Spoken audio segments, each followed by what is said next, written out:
even from 2 streets apart can be a drastic change in tenant demographic. So we have to be very careful where we buy. And sometimes people get fooled by the price per door because like America, relatively, it can be significantly cheaper than Canada, but some areas might cost you 10, 15K a door for the apartment, but who cares if, there's high crime, high vacancy, you'll never stabilize this building. So I learned my lesson on that very quickly. And yeah, our goal is to kind of buy C+ buildings and kind of just do our lift and get them to like a B+ type of thing. But if you're buying those Fs, those Ds, you're buying war zones, and you have to have a certain kind of stomach to be able to handle those. Are you on the fence about investing in the US? Have you done your research but don't know where to start? This week, we sit down with Manny to talk about how to invest in the US and scale your portfolio.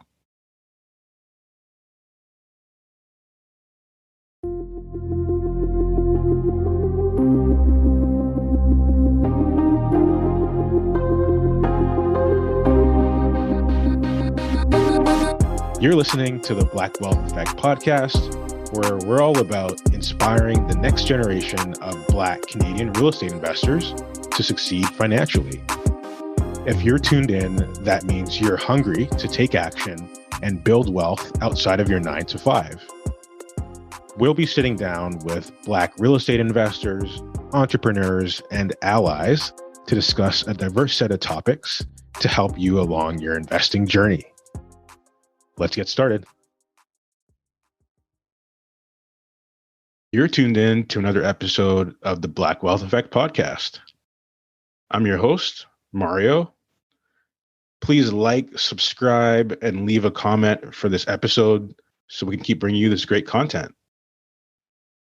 I'm pleased to welcome our guest this week, Manny. Welcome to the show. Thanks, Mario. I'm happy to be here. I've wanted to be on the show since you guys have dropped it, so it's an honor. Nice. Yeah, it's been a long time coming, and we're excited to have you and learn about your story. No, great. Thanks.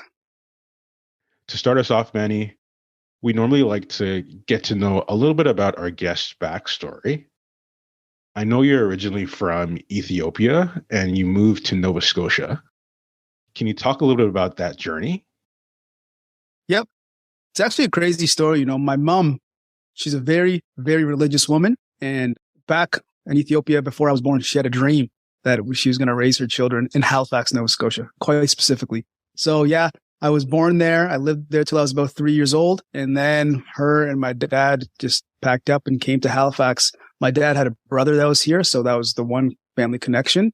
But we've been in Halifax ever since. I've been here for 27 years now. So this is my home. Nice. That's great. And was there any specific reason for Halifax? Because I know you said she had a dream specifically to Halifax. No specific reason. She just had a dream. She had a dream, okay. And in her eyes, the Lord was telling her Halifax is where you need to be. So she just put faith in God and brought us here, and it's worked out amazing. It did. Yeah, that's great. Thanks for sharing that. Yeah. Kind of like now we're going to get into the real estate questions in a moment, but Manny, I know at one point you dabbled in day trading, right? Oh, to call me a day trader would be a stretch, man. That would be a big stretch. So my job before, well, actually, I'm still a nurse. I'm a registered nurse. I went to university. I got my bachelor's degree and I worked 5 years. But shortly after I was nursing, probably, a couple months in, I knew I couldn't do this till I was 65. So I needed to find some other source of income to kind of help me get away from the rat race. And one of my first attempts, like you said, was day trading. And yeah, it didn't go so well. Unfortunately, my very first trade, I succeeded. I did so well. So I thought that I was a pro at this. I made like 10 grand in like a day. This is like unbelievable. But how it went very poorly after that. I lost all that money and a little bit more. And then I realized this is not sustainable. So that's when I kind of shifted. I read Rich Dad, Poor Dad, and then the rest is history. Nice. Yeah. And it's great that you had that experience, right? Like wealth generation is definitely like a journey.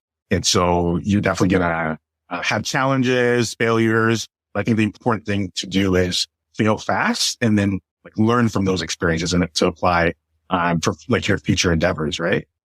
Yeah, exactly. And the thing about day trading is like it can be very lucrative, but it takes time. Just like anything else. You have to put, a year or two into it before it's really, you kind of see the rewards from it. But if you don't have the capital or you don't have, you have to be a real special kind of person to be able to withstand that year or two long battle, because it's tough watching money just disappear right in front of you.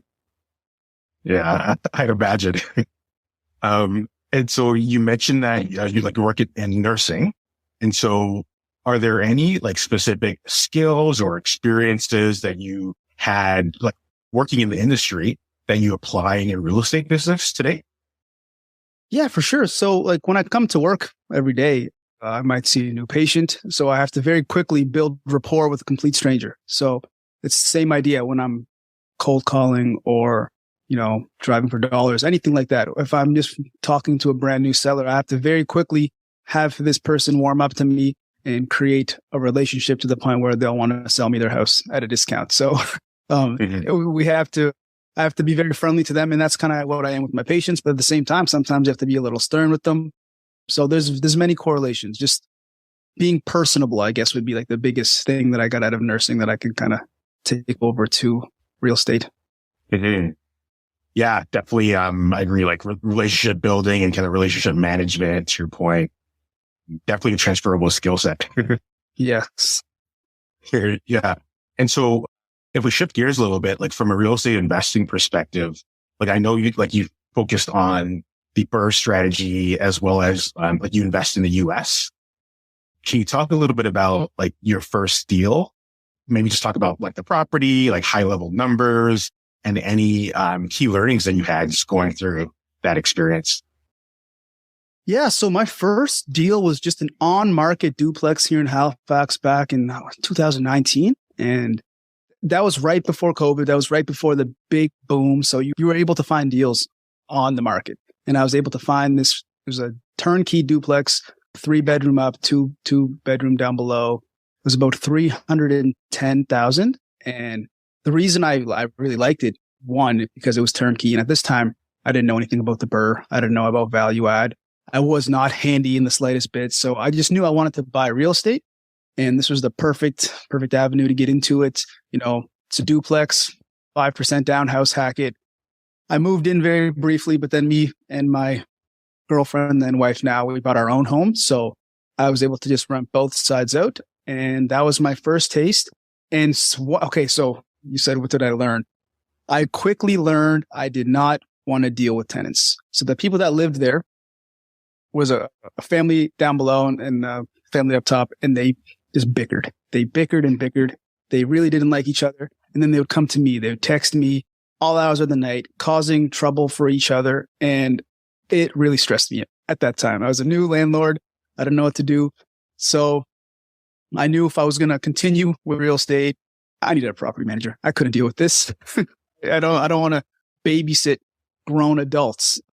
Plus, they were like in their 40s. I was in my mid 20s. It wasn't fun. I didn't enjoy it. So that was one big takeaway. And also just setting boundaries. So these guys, they would text me at any time of the day, 10 p.m., 11 p.m., 6 a.m., whenever it be. So I realized, I think I made sure they understood after a few months. I'm like, Monday to Friday, 9 to 5, you can contact me. That's about it. And then anytime after that, it has to be an emergency. And if you're fighting with each other, like the one guy downstairs, he just blare his music super loud to piss off the people upstairs. I told the people upstairs, just call like the non-emergency number or call the police. Just don't bother me because I can't do anything about it. But yeah, that was my biggest takeaways. And honestly, my very next building, it was a triplex, property manager. And then from then on, my property manager managed everything. So it was good. Nice. Yeah. Like managing tenants is definitely can be challenging. It for sure takes a certain skill set. Yeah, it does. Yeah. Yeah. And then like to your point, scaling does require like building a good power team, and like property manager is huge with dealing with things like that. So kudos to you for doing that. Huge. Yeah. And it's like the end goal for me was really to scale up pretty, not like super aggressively, but relatively aggressively and fast. And I saw myself having hundreds of units, and I'm not going to be managing those. Right. So might as well start this early, get the processes going, learn some hiccups along the way. And yeah, that's where we are now. Yeah, that's great. On the show, we've talked about the shift in the market and navigating interest rate hikes in Canada, although things seem to be picking up recently. Manny, from your perspective, can you talk just a little bit about your experience during this time investing in the US and any key learnings you've had so far? Sure. So actually, I just got my first US apartment building under contract today. So it's a 24 unit building in Cleveland. Thank you. I will definitely share some stuff along the way, but some things I can share though about like how we came across this market. I was talking about this with a couple of my friends the other day. America's huge, right? It's 300 plus million people. One of the big reasons why people go down there is landlord friendly rules. And when you really look for those states that have those rules, there's many of those. And at the start, we were looking for deals everywhere, and we'd have dozens and dozens of deals coming our way every single day from 10, 15 different states. But like we couldn't analyze them all for one. And two, we couldn't really specialize on any state because it's impossible to specialize on a dozen different states. So we really narrowed it down to two, Ohio and then Texas. In Texas, it's even hard in and of itself. It's like a country, 29 million people. But this first one, Cleveland, how we were able to kind of really pick the spots, because obviously I'm not there. I've talked to multiple realtors and multiple property managers that are there to kind of give me the lay of the land, like what area is bad, what's not, because even from 2 streets apart can be a drastic change in tenant demographic. So we have to be very careful where we buy. And sometimes people get fooled by the price per door, because like America, relatively, it can be significantly cheaper than Canada, but some areas might cost you 10, 15K a door for the apartment, but who cares if, there's high crime, high vacancy, you'll never stabilize this building. So I learned my lesson on that very quickly. And yeah, our goal is to kind of buy C plus buildings and kind of just do our lift and get them to like a B plus type of thing. But if you're buying those Fs, those Ds, you're buying war zones, and you have to have a certain kind of stomach to be able to handle those. Yeah, I'd imagine. And then to your point, like with the US being so huge, like relative to Canada, the different pockets within a city can be totally different numbers perspective, right? Yeah, completely different. So you have to know your numbers. You have to know your areas. You have to have the right power team. So power team is important here in Canada. It's especially important in America when you're doing long distance. So you need to have an A+ property manager on board. Like for us, it's imperative. We've seen deals that seem very good, like on paper, but then I do some research and there's really no property management company in that town that can handle the kind of asset that we were trying to buy. And we have to pass on that because we're not there. They need to be able to oversee the renovations. They need to have done the value add type thing that we're doing. So if they can't do that and I'm not there, it's not going to work out. So yeah, your realtor, your property manager, boots on the ground people there are very, very important. Mm-hmm. Yeah, that's great. Thanks for sharing that. And like outside of obviously just understanding the market, like the US market, and like leveraging your power team to like manage the property abroad, essentially, like were there any kind of key challenges or like nuances that you kind of learned, like just going through that process and locking this first deal up over there? So locking it up, there hasn't been any challenges. It's been pretty straightforward. But now, like the challenge really begin. It's getting financing, because it can be tough for foreign investors to get financing there. So I have 3 partners on the deal, or 2 partners and myself. So 3 of us, and 2 of us are Canadian, and 1 is a dual citizen in America and Canada. So hopefully that helps us. But if we were all Canadians, the banks would just see us as all foreign investors. We have no American credit. We have no history there. So they would ask a premium on the interest rate, and they would also ask, a sizable down payment. It wouldn't just be like your normal 25 to 35. They might ask 50, 60% down, depending on the apartment building. But the beauty of America, though, is compared to Canada, there's so many different kinds of lenders, You can find almost any lender to do what you want, but it just depends on, there's a little give and take. So the big banks like the Fannie Mae's, and they'll give you the best interest rates, but they're very strict. It's just kind of like going to RBC here, but there's lots of B lenders. There's lots of bridge loans that you can get. Yeah, that's the next hurdle we're about to tackle here as we go into the due diligence of this deal. But I'm hoping with my partner that's American, we'll be able to get pretty favorable financing. Mm-hmm. Okay. That sounds great. And like, once again, kind of just given the current landscape, like with the interest rate hikes, it seems like they're never ending. We keep hearing buzz about like, will there be more? Like, how are you kind of pivoting your approach in Canada, if any, or like, are you solely focused on the US side right now? Honestly, me personally, it's mainly in the States, but my partner has a deal under contract here in Nova Scotia as well. So I'll help him with that. But then to the question about the interest rates, I think what it is, it's scaring the casual investor away. You know, I've had a couple of meetings maybe the past month or so, and relatively new investors are like, oh, interest rates are high. We can't buy now. We'll try again, maybe in a year or two. So that's when it's really guys like us that know market cycles, that know how to negotiate good deals, that can get creative. This is when you can capitalize with less competition. So interest rates do make it trickier because numbers can be tight. The debt coverage ratios on refis with these high rates, it's hard to get that 1.2, 1.25.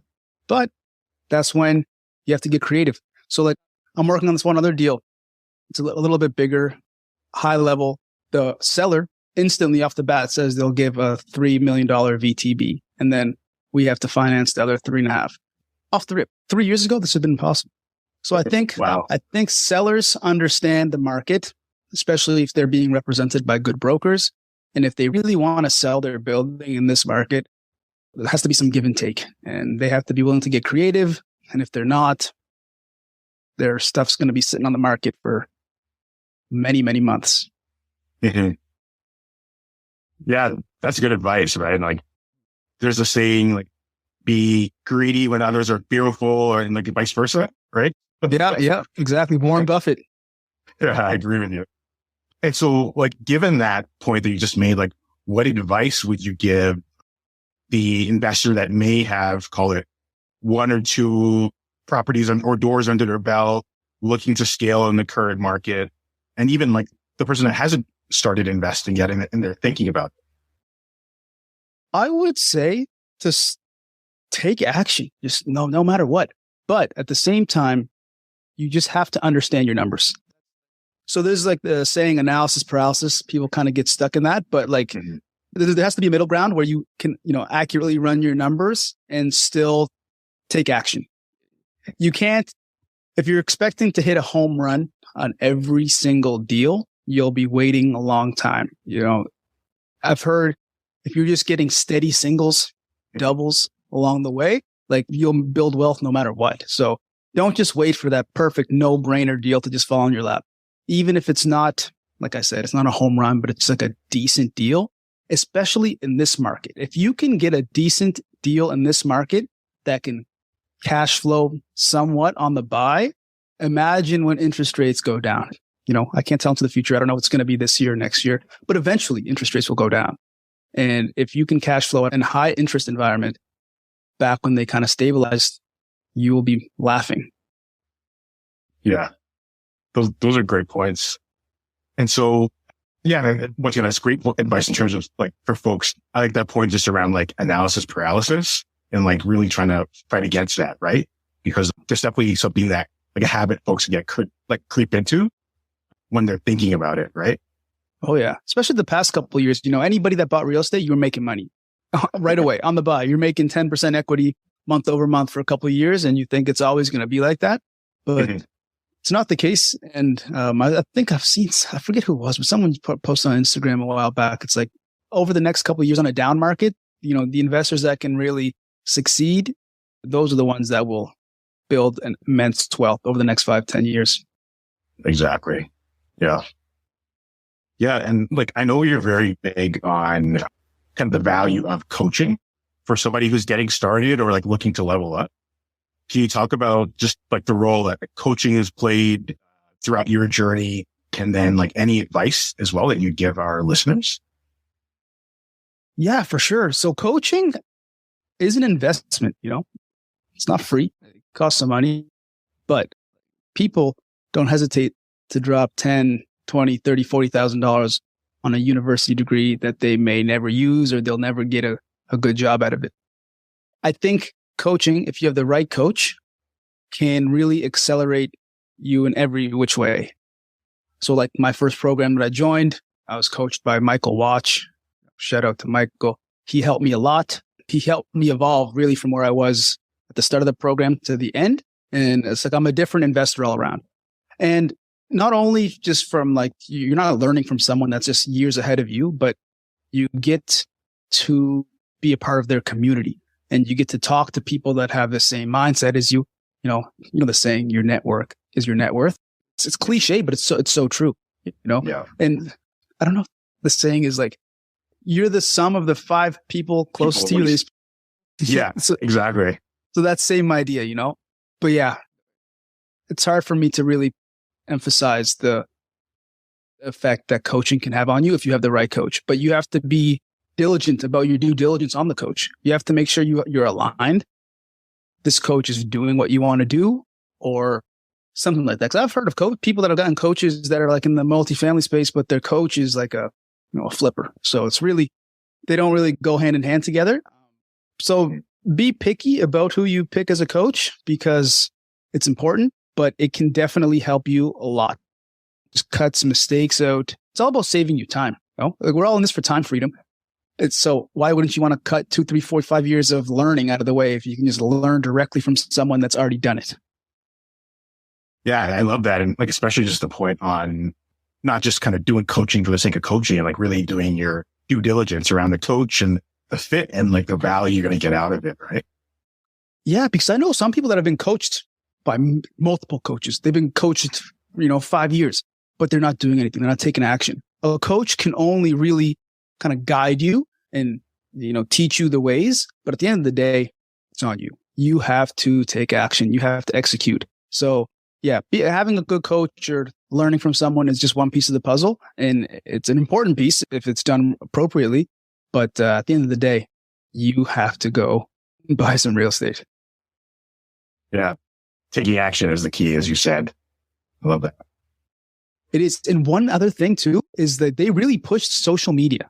At the start, I'm a pretty chatty guy, but like I didn't like talking to a camera, I'd whip up my phone. I'd be talking about something random about real estate. And I just posted on my Instagram, and I'd hate it. It would take me like 45 minutes to make a 30-second video. But they said, just stick with it, man. You will get better at it. And after a year of it, not only I'm a little bit better, I think, I'm starting to enjoy it. I was able to incorporate my wife into it. She now edits my videos. But yeah, they really do teach you the core principles of real estate outside of just like real estate, just like branding, having Instagram, getting on podcasts, making your own podcast, all these things.